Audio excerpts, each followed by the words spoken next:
Hello friends, welcome to దేవాంష్క diaries. ఇప్పుడు మీరు వినబోతుంది నువ్వుంటే నా చేతిక స్టోరీలోని 198వ భాగం. తర్వాత రోజు ఉదయానికి ఇండియాలో ల్యాండ్ అయిన రుద్ర, వేణు డైరెక్ట్గా రుద్ర ఇంటికి వెళ్ళారు. వేణు రానని చెప్పినా వినకుండా లాక్కొని వెళ్ళిపోయాడు రుద్ర.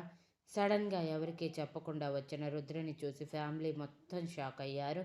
కానీ వెంటనే తేరుకొని మీనాక్షి గారు ఆప్యాయత కనబరుస్తూ, ఎలా ఉన్నావు రుద్ర అని అడుగుతూ స్వాతికి సైగ చేశారు. స్వాతి ప్రేమ నటిస్తూ బావా అంటూ పరిగెత్తుకుంటూ వచ్చి రుద్రని హత్తుకునే లోపు రుద్ర తన కంటి చూపుతోనే స్వాతిని 2 అడుగుల దూరంలో ఆపేసి, నేను చాలా బాగున్నాను, మీ కుశల ప్రశ్నలు అయిపోతే నేను వెళ్ళి ఫ్రెష్ అవ్వాలి అని ఎవరికి మాట్లాడే ఛాన్స్ ఇవ్వకుండా వెళ్ళిపోయాడు. తనకి ఇంతకుముందు ఉన్న రూమ్కి వేణుని వదిలేసి వేణు హాల్ మధ్యలో నిలబడి రుద్ర తనని వదిలేసి వెళ్ళినందుకు రుద్రని తిట్టుకుంటూ అయోమయంగా అందరి వైపు చూస్తూ ఉన్నాడు. మొదటిసారి రుద్ర ఫ్యామిలీని డైరెక్ట్గా చూడటం వలన మీనాక్షి గారు వేణుని చూసి, నువ్వు వేణు కదా అని మొహం చిట్లించి అడిగారు. వేణు అవునని తల ఊపాడు. ఆవిడ మొహంలోనే తన గురించి భావం అర్థమవుతూ ఉంటే అప్పుడే తన రూమ్ నుంచి బయటకు వచ్చిన సమన్వి వేణుని మొదటిసారి చూసి, ఎవరి ఈ కొత్త క్యాండిడేట్ అనుకుంటూ అయోమయంగా చూస్తూనే మహి పక్కన నిలబడి, ఎవరు అన్నయ్య అతను అని అడిగింది. అప్పటికే మహి స్టడీస్ కంప్లీట్ అయ్యాయి. మహి సమన్వితో, అన్నయ్య ఫ్రెండ్ వేణు అని గుసగుసగా అన్నాడు. సమన్వి మొదటి నుంచి సమన్వి మొదటిసారి వేణుని చూడటంతో, ఇతను అన్నయ్య ఫ్రెండా, ఎంత లక్కదా ఇతనిది, మన ఎవరితో బాండింగ్ లేని అన్నయ్య ఇతనితో చాలా మంచి బాండింగ్ ఉంది.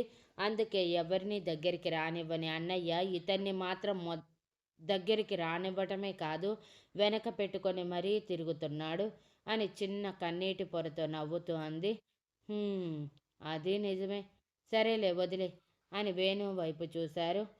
అప్పటికే వేణు సమన్విని మొదటిసారి చూసి మెస్మరైజ్ అయ్యాడు. కానీ వెంటనే తన బుద్ధి మేల్కొని తనకి ఆ కుటుంబానికి ఆకాశానికి భూమికి ఉన్నంత తేడా ఉందని వాస్తవం తెలుసుకొని సమన్వి వైపు నుంచి చూపు మరల్చి మీనాక్షి గారి వైపు చూసేసరికి అప్పటికే స్వాతి అందుకుంటూ, నువ్వు మా బావ జీవితంలోకి ఎందుకు వచ్చావు?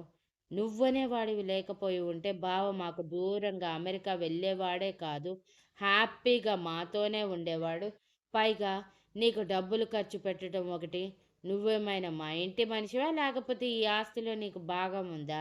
లక్షలు లక్షలు నీకు ఖర్చు పెట్టి అమెరికా తీసుకువెళ్ళి అక్కడ నిన్ను చదివించటానికి మాకు కూడా బావ ఇంత ఖర్చు చేసి ఉండడు ఎప్పుడు అని చిరాకుగా అంది, తన ఉక్రోషం మొత్తం బయటికి చూపిస్తూ. వేణు బాధగా మనసులో, అంటే నా టాలెంట్ వల్ల నేను అమెరికా వెళ్ళలేదా? రుద్ర కావాలని డబ్బులు పోసి నన్ను తీసుకువెళ్ళాడా? మరి నాకెందుకు ఈ విషయం చెప్పలేదు? ఎన్నిసార్లు అడిగినా నీ టాలెంట్ వల్లే సీట్ వచ్చింది, ఓన్లీ టికెట్ వీసాకి మాత్రమే మనీ నేను పెట్టాను అని అబద్ధం ఎందుకు చెప్పాడు అని అనుకున్నాడు. ఇంతలో మీనాక్షి గారు అందుకుంటూ, అంతేలేవే, పొరుగింటి పుల్లకూర బాగా రుచి అన్నట్టు ఇంట్లో వాళ్ళు మన రుద్రకి పనికి రాలేదు, అందుకే బయట ఉన్న అనాథని తీసుకువచ్చి పోషించుకుంటున్నాడు అని అంటూ ఉండగానే రుద్ర పైనుంచి గ్రిల్స్ దగ్గర నిలబడి లాస్ట్ మాట విని కోపంగా, షడప్ ఆల్ ఆఫ్ యూ అని గట్టిగా అరిచాడు.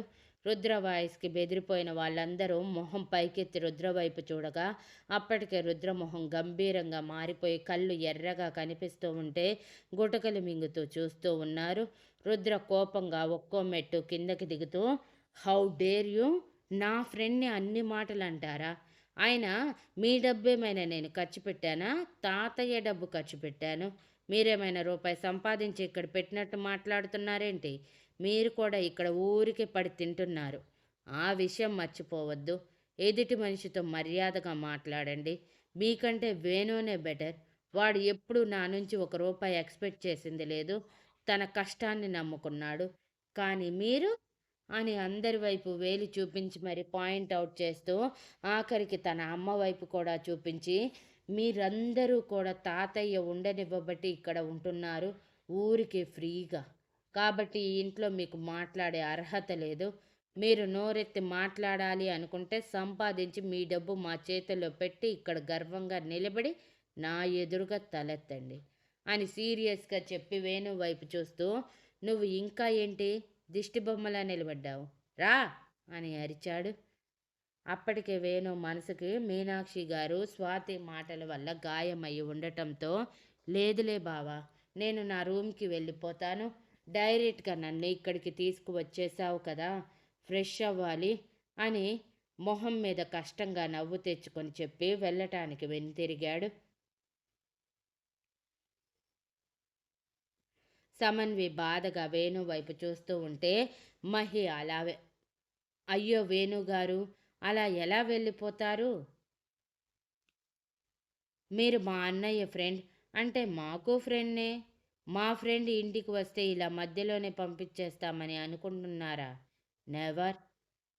అన్నయ్య చెప్పినట్టు అన్నయ్యతో పాటు వెళ్ళండి అని వేణు చేతిని పట్టుకొని లోపలికి లాక్కొచ్చి మరీ రుద్ర ఎదురుగా నిలబెట్టి, వాళ్ళ మాటలు పట్టించుకోకు అన్నయ్య.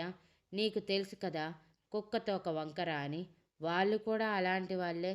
వాళ్ళకి ఎన్నిసార్లు చెప్పినా మారే రకాలు కాదు అని చిరాకుగా చెప్పి, మీరు వెళ్ళండి అని అన్నాడు. ఇంతలో శేఖర్ గారు, మంజుల గారు, అవును రుద్ర, ఎవరి మాటలు మీరు పట్టించుకోవాల్సిన అవసరం లేదు. వెళ్ళు వేణు అని అన్నారు. ఇంతలో ఆనంద్ గారు వాళ్ళ అరుపులకి బయటికి వచ్చి రుద్రని చూసి, రుద్ర, ఫ్రెష్ అయి నా దగ్గరికి రా. నీతో అర్జెంటుగా మాట్లాడాలి అని గంభీరంగా పలికి మళ్ళీ లోపలికి వెళ్ళబోతూ, వేణు, నువ్వు కూడా రా అని చెప్పి మరీ వెళ్ళిపోయారు. వేణు అయోమయంగా రుద్ర వైపు చూస్తూ ఉంటే, రుద్ర గంభీరమైన మొహంతో వేణు చేతిని పట్టుకొని తన రూంలోకి తీసుకువెళ్ళి, ఇంకొకసారి బయట వాళ్ళందరూ మాట్లాడుతున్నప్పుడు దిష్టి బొమ్మలా నిలబడ్డావంటే నా రియాక్షన్ వేరేగా ఉంటుంది వేణు అని సీరియస్గా చెప్పి వేణు చేతిలో టవల్ పెట్టి, ఫ్రెష్ అయ్యరా అని అన్నాడు. వేణు సరే అని మౌనంగా తల ఊపి ఫ్రెష్ అవ్వటానికి వెళ్తూ మనసులో, రుద్ర అనవసరంగా నా వల్ల అందరి చేత మాటలు పడాల్సి వస్తుంది. వద్దు, తాతయ్యతో మాట్లాడాక నేను ఇక్కడి నుంచి వెళ్ళిపోవాలి. నా జీవితం ఏదో నేను చూసుకోవాలి. నేను రుద్రకి ఫ్రెండ్‌ని మాత్రమే కానీ, వీళ్ళందరూ రుద్రకి రక్త సంబంధం. నా వల్ల వీళ్ళ బంధాలు చెడిపోవటం నాకేమాత్రం ఇష్టం లేదు అని మనసులో గట్టి నిర్ణయానికి వచ్చి ఫ్రెష్ అప్ అయ్యి, రుద్ర వైపు చూడకుండానే పద అంటూ కిందకి లాక్కెళ్ళాడు డైరెక్ట్‌గా ఆనంద్ గారి రూమ్‌కి. అప్పటికే హాల్‌లో అందరూ రుద్ర మాటలకి మూతి తిప్పుకుంటూ, ఇంట్లో వాళ్ళకి లేని అర్హత బయట వాడికి వచ్చేసిందా? ఛ! ఈ ఇంట్లో కొంచెం కూడా మర్యాద అనేది లేకుండా పోయింది అని విసుక్కుంటూ ఎవరి రూమ్‌కి వాళ్ళు వెళ్ళిపోయారు. రుద్రతో మాట్లాడాలన్న తన వాయిస్‌కి భయపడి. ఇక విక్రమ్ గారు రుద్రని చూడటమే మొహమంతా ముడిచేసి మనసులో, వీడెందుకు వచ్చాడు అనుకుంటూనే రెడీ అయ్యి టిఫిన్ కూడా చేయకుండా ఆఫీస్‌కి వెళ్ళిపోతే,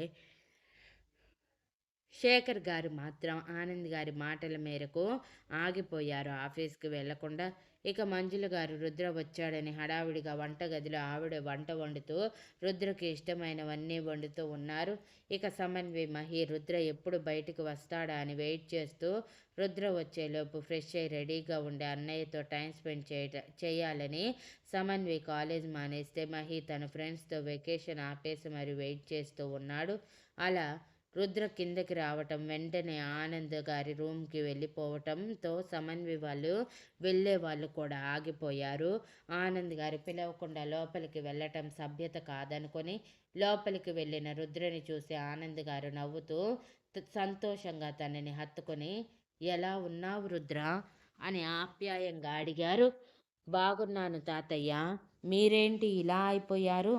తింటున్నారా లేదా అని 2 సంవత్సరాల క్రితం చూసిన ఆనంద్ గారికి, ఇప్పటి ఆనంద్ గారికి మార్పు ఈజీగా కనిపిస్తూ ఉండటంతో బాధగా అడిగాడు. హ్మ్.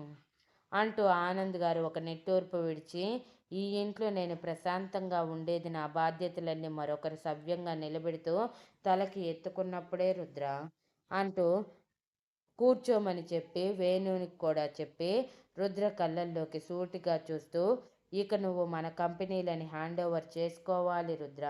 ఇది నా నిర్ణయం. నువ్వు తప్పకుండా ఒప్పుకుంటావని అనుకుంటున్నాను అని గంభీరంగా మొహం పెట్టి అన్నారు. Thank you for listening and please like, share, comment and subscribe.